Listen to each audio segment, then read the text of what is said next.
Bien, hermano, buenas noches. Dios les bendiga a cada uno de ustedes.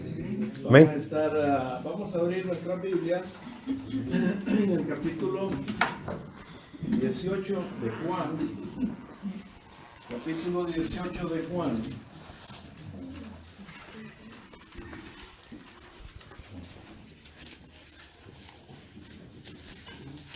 Capítulo 18 de Juan, versículos 25 al 27. Capítulo 18 de Juan, versículos 25 al 27. Dice ahí la palabra del Señor. Estaba pues Pedro en pie, calentándose, y le dijeron: ¿no eres tú de sus discípulos? Él negó y dijo: no lo soy. Uno de los siervos del sumo sacerdote, pariente de aquel a quien Pedro había cortado la oreja, le dijo: ¿no te vi yo en el huerto con él? Negó Pedro otra vez, y enseguida cantó el gallo. Bien, hermanos, la mayor parte de nosotros estamos familiarizados, ¿sí?, con esta experiencia de Jesús, de los discípulos, de Pedro, y muchas veces tomamos algún partido, ¿verdad? Alguna crítica sobre esto, especialmente con Pedro. No vamos a entrar quizás a detalles de que si Pedro hizo bien o si Pedro hizo mal. Vamos a ver algunas cosas que tienen que ver más con el ser discípulo de Cristo. Nosotros, al igual que Pedro, en la experiencia que él tuvo, vivimos en un mundo controlado por Satanás. Ya nosotros lo sabemos. Estamos bajo ataque en todo momento. Y se necesita, como decía el hermano Luis hace poco, verdaderos creyentes que sean luz, verdaderos creyentes que sean sal, verdaderos hombres y mujeres de Dios, que puedan hacer la diferencia en ese mundo caído. Los que están a nuestro alrededor, al igual que Pedro, demandarán de los cristianos o de nosotros y nos preguntarán, ya sea que la motivación sea por casualidad, ya sea que la motivación sea por hostilidad, y ellos nos preguntarán, quizás nos harán las mismas preguntas que le hicieron a Pedro. ¿No eres tú uno de ellos? Si somos uno de ellos.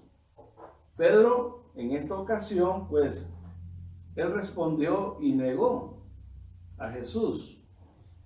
Pero ¿qué hacemos nosotros? ¿Qué haremos nosotros? Si el mundo nos determina de una manera y nos pregunta: ¿acaso tú eres un discípulo de Jesús? ¿Qué vamos a decir? ¿O qué es la experiencia que hemos tenido durante toda nuestra vida cristiana delante de este mundo caído, como estábamos diciendo? Así que yo quiero compartir por lo menos 4 clases distintas de personas que es bueno que lo miremos. De algunos vamos a decir lo que son y de otros lo que realmente no son. El primer grupo de estos son los que no son, y así lo declaran. Estamos hablando de ser discípulo. A ese punto vamos a llegar. Estos que no lo son, no lo niegan. No niegan que no son cristianos. No niegan que no conocen a Cristo. No le han conocido. Y todos los cristianos en la iglesia del Señor, ya nosotros sabemos, estamos bien enterados de que somos nosotros los que tenemos que llevar a estas personas el mensaje de salvación y de vida eterna. Somos nosotros los encargados de hablar acerca de nuestro Maestro. Amén. Amén. Hay otros en este grupo que rechazan incluso la palabra de Dios, que rechazan la doctrina, la enseñanza de parte del Señor. Si alguien puede leer Juan 8:37, nos vamos a dar cuenta que habían unos ahí, que es Juan 8:37. Amén. Léalo, por favor. Sé que soy descendiente de Abraham, pero procuráis matarme, porque mi palabra no haya cabida en vosotros. ¿Sí? Porque mi palabra le está diciendo Jesús a los judíos, a este grupo de personas, les está diciendo, es cierto, ustedes son descendientes de Abraham por la carne, son muy sinceros, son muy honestos con lo que están diciendo, pero realmente no son descendientes espirituales de Abraham. ¿Por qué no son descendientes de Abraham? Espiritualmente hablando, porque Abraham dice que su fe le fue contada por justicia. ¿Ve? Y si entonces estos eran o se jactaban de ser parientes, por así decirlo, de Abraham o descendientes de Abraham, entonces Jesús les estaba diciendo, entonces hubiesen creído lo que yo les estoy diciendo. Pero realmente ellos hacían burla del mensaje del Señor. Y no solamente hacían burla, sino que también se oponían a su enseñanza. ¿Cegados por qué? Cegados por el pecado. Cegados ya puede ser por diferentes razones, por preocupaciones. Eran sinceros, pero culpables. Amén. Sinceros, pero culpables. Era cierto, eran descendientes de Abraham, pero no creyeron el mensaje de salvación que Jesús traía para sus vidas. Este es el primer grupo. El segundo grupo son los que pretenden serlo, pero no lo son. Estos son aquellos que lo confiesan, pero por algunas razones, especialmente aquellas razones de provecho. ¿Se acuerda usted del joven rico? ¿Le recuerda la experiencia del joven rico? ¿Qué quería de Jesús? Sino la vida eterna. Él tenía todo, materialmente hablando, ¿verdad? Lo tenía absolutamente todo. Era rico. Tenía en abundancia. Pero él quería algo más. Le hacía falta algo. Y llegó a Jesús diciéndole, ¿cómo es que yo debo tener esto? ¿Cómo es que lo puedo obtener? Y quizás de esa manera ya estaré completo. Ya tendré todo. Ese tipo de personas que pretenden ser alguien, pero que realmente no lo son. ¿Recuerda las palabras de ese joven rico a Jesús? Y Jesús le pregunta, ¿acaso has guardado los mandamientos? ¿Y qué le dijo él? Desde mi juventud. Sí, desde mi juventud. Desde ahí.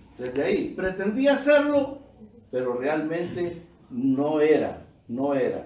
Entonces no basta decirle al Señor, te seguiré algún día. Lucas 9:59, por favor.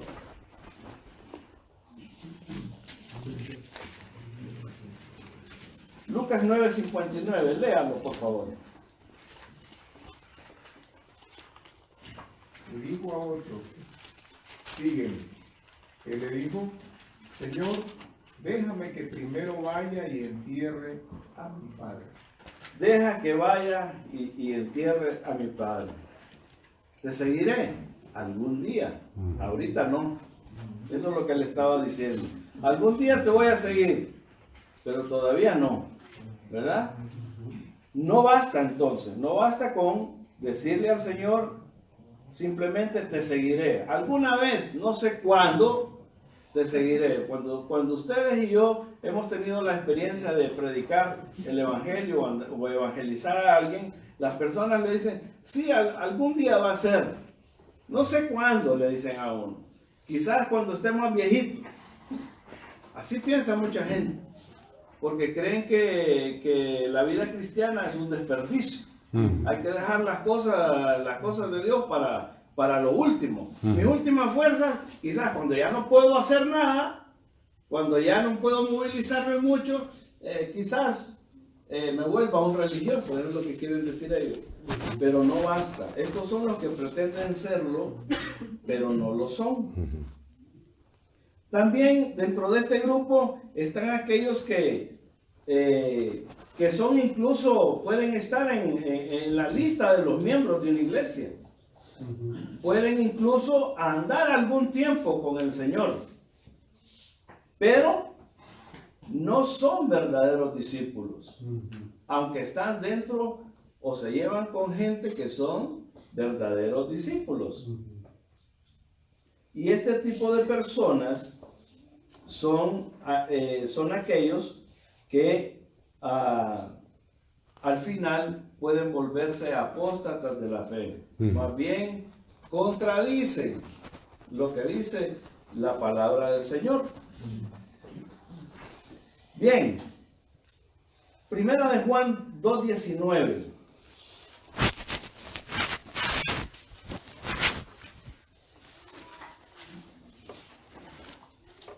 Para reforzar un poco esto. Primera de Juan 2:19. Salieron de nosotros, pero no eran de nosotros, porque si hubiesen sido de nosotros, habrían permanecido con nosotros, pero salieron para que se manifieste que no todos son de nosotros. Correcto. Estuvieron entre nosotros, pero se fueron de nosotros y se quedaron ahí, se quedaron en ese lugar. Entonces no basta andar algún tiempo con Él. Como decía, no basta estar en la lista incluso de los miembros o la membresía de la iglesia, ¿verdad? No es suficiente. ¿Qué fue lo que pasó con Judas? ¿No era Judas un discípulo de Jesús? ¿Sí? ¿Estamos de acuerdo todos? Sí. Era un discípulo de Jesús. Pero ¿cuál fue el resultado de Judas? Al final, dice que quitó su vida, se ahorcó. ¿Cuál era la diferencia o cuál fue la diferencia entre Judas y Pedro? Hay una diferencia muy grande, porque Pedro, que es el del que vamos a hablar un poquito después, se arrepintió de su pecado y luego fue utilizado por el Señor. Pero Judas no tuvo esa oportunidad. Él andaba en otros pensamientos, él quería otras cosas, con otras finalidades. Tercero, los que son, pero que circunstancialmente pueden negarle. Los que son, pero que circunstancialmente pueden negarle porque no están dependiendo de Dios. Estos son los que pueden negar al Señor, ya sea con palabras, ya sea con hechos, ya sea con el silencio mismo, con no decir nada, también están negando al Señor. Y las causas pueden ser muchas. ¿Qué causas pueden ser? Puede ser el temor, pueden ser las burlas, pueden ser las tentaciones, puede ser el miedo, puede ser también la culpa, etc. Hay muchas razones que muchas personas, en este caso cristianos, vamos a decir que son discípulos, sí, son discípulos del Señor, pero que circunstancialmente o en algunas ocasiones niegan a veces con sus hechos o con sus palabras al Señor, ¿verdad? Eso es así. Pueden llegar a negar a Jesús, pero sin embargo son discípulos. Ejemplo de esto es el que estábamos diciendo hace poco, el de Pedro. ¿Acaso el fracaso, por así decirlo, que tuvo Pedro determinaba el carácter mismo de Pedro? Yo creo que no. Yo creo que no. Porque si hubiese sido así, entonces Pedro muy posiblemente hubiese decaído posteriormente muchas veces más y hubiese negado nuevamente al Señor en cualquier otra de las circunstancias. Pero no fue así la vida de Pedro. Era un discípulo, pero que circunstancialmente en un momento tuvo, por así decirlo, un fracaso en su vida. Era un discípulo del Señor, pero que había pasado de no depender de Él en un momento determinado. Hay otros, como lo dice Juan 12:42, por favor léalo.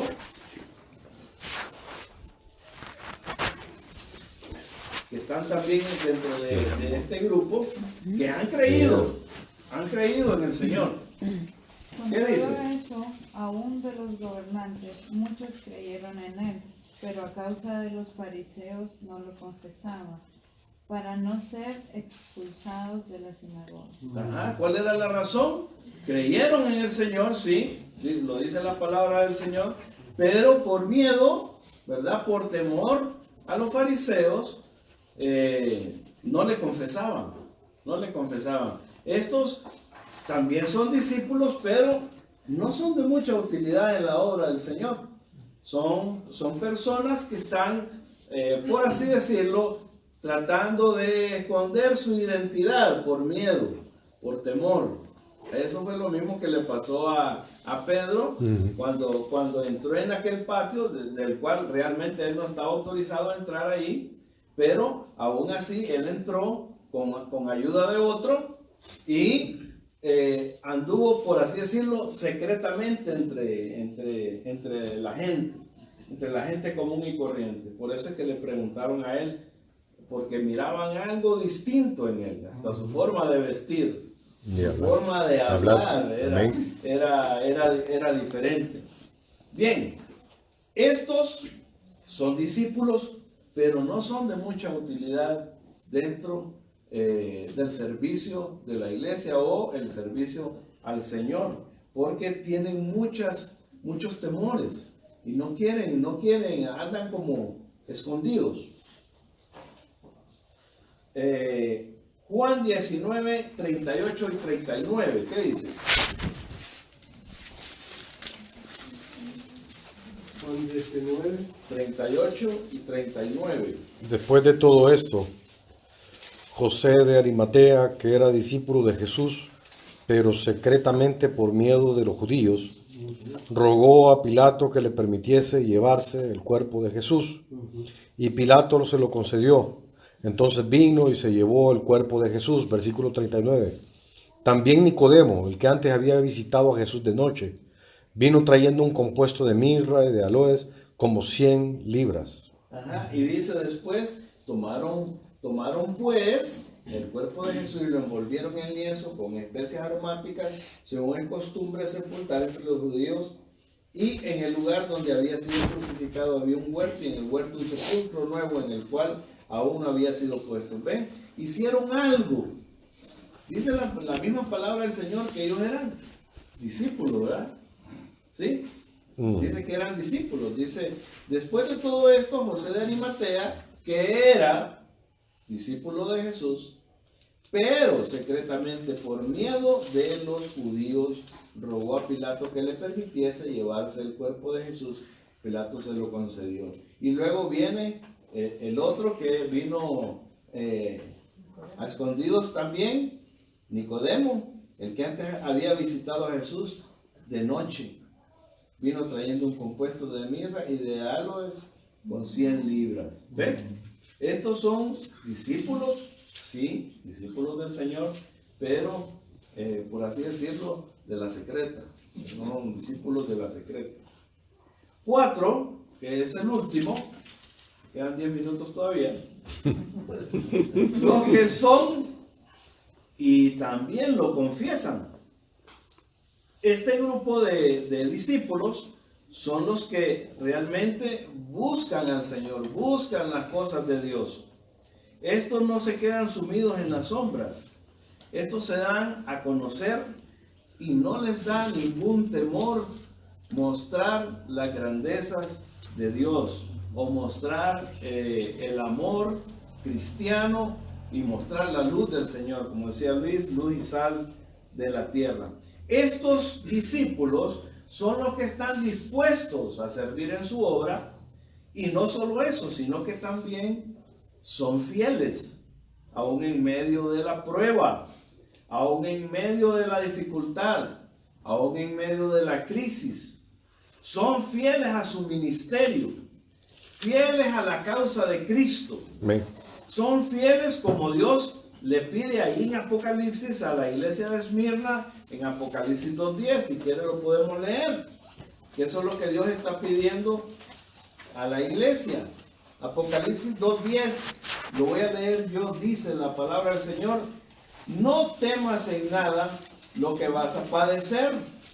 Miren lo que le está diciendo a la iglesia: he aquí el diablo echará a algunos de vosotros en la cárcel para que seáis probados, y tendréis tribulación por 10 días.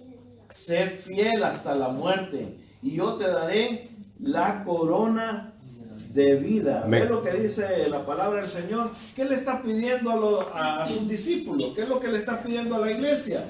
Sean fieles. No importa qué es lo que tengan que padecer. No importa cuáles son los sacrificios que tengan que hacer por la obra. Den incluso hasta su propia vida. Sean fieles en lo que están haciendo, sean fieles en su ministerio, sean fieles en la obra de Cristo. Ese es el pedido del Señor a todo aquel que se llama discípulo. Ahora la pregunta para nosotros es: ¿qué ministerio tiene usted? ¿Qué ministerio está ejerciendo?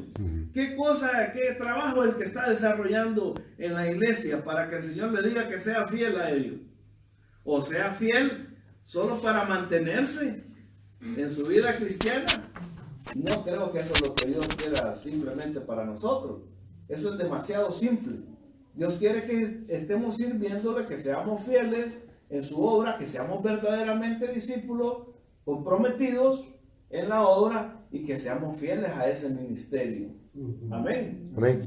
Como conclusión, en los últimos 5 minutos que tengo, yo quiero preguntar: ¿de qué grupo somos? ¿Somos de los que no son? ¿Los que no son? ¿Somos los que así lo dicen? Pues si ustedes son de los que no son, pues el maestro le dice: sígueme. Es interesante que le dijo a aquel hombre: sígueme. ¿Por qué le dijo que lo siguiera?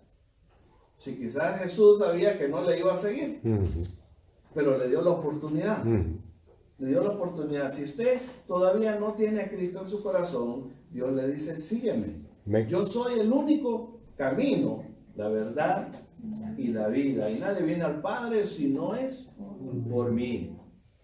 O quizás usted es de aquellos que viven, lo voy a decir así, quizás suene fuerte, hipócritamente, diciendo que sí lo es, pero en realidad no lo es. Para esto el Señor dice: arrepiéntase de su pecado y venga delante del Señor para recibir perdón. O quizás sí lo es, este es el otro grupo, pero algunas veces ha fracasado en su cometido.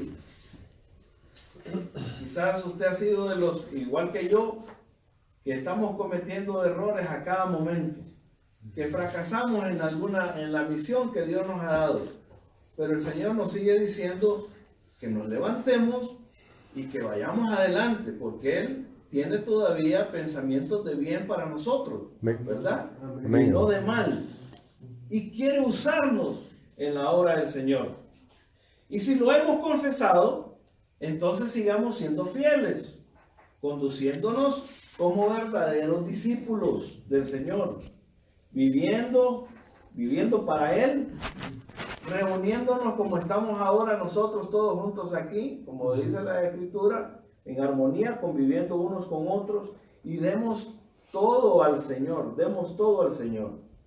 Y lo último que quiero decir es que en la experiencia de Pedro, aunque se mezcló entre la gente común y corriente, tratando de esconder su identidad por sentirse atacado, quizás por sentirse perseguido, aunque su negación nosotros la vemos fuerte, y fue realmente fuerte y tajante, trayéndole dudas incluso de sí mismo. Todas estas negaciones no lo definieron como persona. Realmente no estaba definiendo su carácter como seguidor de Cristo. Y lo que sí muestra es la debilidad del hombre y su gran necesidad de depender de Dios, para salir victorioso de las pruebas. A pesar de ese fracaso, Pedro aprendió la lección de tal forma que siempre logró en posteriores persecuciones salir airoso, salir victorioso. Él aprendió la lección. Y otra cosa que muestra esta experiencia de Pedro también, y quizás sea lo más importante, es que, número uno, todas las afirmaciones y todo lo que Jesús le dijo se cumplió, porque Él es verdadero. Él tiene una palabra verdadera y debemos creerla, y se cumplen. Y número dos, que Jesús ve más allá de nuestros fracasos. Amén. Amén. Ve más allá de nuestras debilidades y nos expresa el perdón con su mirada. Amén. Y después que hemos fracasado y que Él nos haya ayudado, nos preguntará, tal como le preguntara a Pedro, Joel, ¿me amas? Hermano Gerardo, ¿me amas más que estos? Porque todavía tiene un plan diseñado para utilizarnos a cada uno de nosotros. Y si alguien lee Marcos 16:7 para decir ya lo último, en los últimos 10 segundos que tengo, Marcos 16:7, ¿qué dice? Amén, pero id, decid a sus discípulos y a Pedro que él va delante de vosotros a Galilea. Allí le veréis como os dijo. Amén. Ok, como dijo al principio, díganle a los discípulos y a Pedro. ¿Por qué hace tal diferencia? ¿Creen ustedes? Piensen. ¿Por qué hace tal diferencia? Está reconciliando a Pedro. Él está reconciliando a Pedro. Y le está diciendo, Pedro, no te desanimes. Amén. Has fracasado, fracasaste, pero sigo contigo. Igual como nos dice a cada uno de nosotros. Sigamos adelante, hermanos, en la obra. Que Dios les bendiga. Amén. Amén.